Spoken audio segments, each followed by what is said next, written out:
I see teachers that are very much engaged in their teaching. I see that the success you get, seeing these outcomes makes for very happy teachers.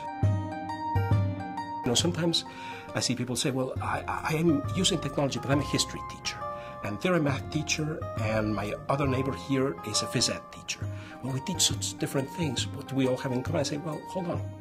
If you use SAMR and associated models as a common language, sure, you're teaching different things, but you're going to start to see patterns, commonalities. You, the history teacher, might be using visualization tools to get to certain aspects of history at an augmentation to modification levels. And the phys ed teacher might be using visualization tools to get at something different in terms of sports. The math teacher might be doing it to get at certain ideas, say, in algebra. But all of you are trying to get at some tricky concept for your students, making it more concrete to them through visualization tools. If you frame how and why you're using those tools in terms of SAMR, you now have a common language for discussion, and again, a common language to enable, facilitate the activities of a community of practice. The most basic benefit is, of course, improvement in student outcomes if you look at this through the lens of some standardized measurement instrument. And that's the first thing that people look at, and it's there. We saw it, for instance, in Maine in terms of how students were using the laptops, and we've seen it throughout whenever people look at this type of assessment of a program. So there's very definitely a net increase in, say, standard scores, etc., registered by students. But there's, to my mind at least, even more interesting outcomes inasmuch as working at the upper levels of SAMR, modification and redefinition, tends to be associated with greater gains by students in both comprehension, but not just, well, can they remember facts for an exam, but what can they do with what they've learned? What gives them greater agency, greater possibilities for using their knowledge.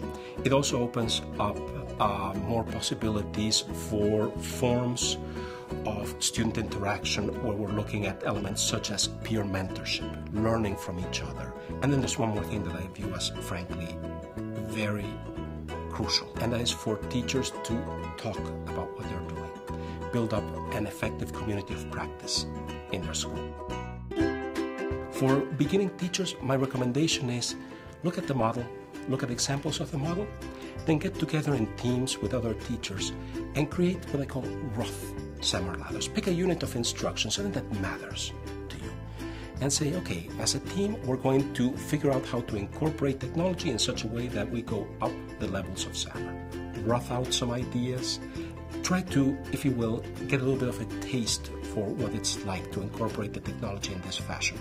And then, yes, translate that into something in your own practice. It's not everything you try at the upper levels is going to work out, but the practice of working at the upper levels of SAMR makes you realize that, okay, that didn't quite work out the way I wanted it to, but I can learn from it. And from this first trial, I can develop changes to my teaching practice that will make it better, more powerful, more effective next time. We've always been in a technology-rich field in education. After all, books are technologies, blackboards are technologies, sheets of paper, pencils, they're all technologies. And throughout the years, decades, centuries, we've evolved different ways of doing things by saying, oh wait, I now have a new tool that allows me to do some things differently, better, and so on. And the interesting thing with what we see happening with computer technologies is that the rapid evolution means that now we have a rapidly evolving array of possibilities available to us.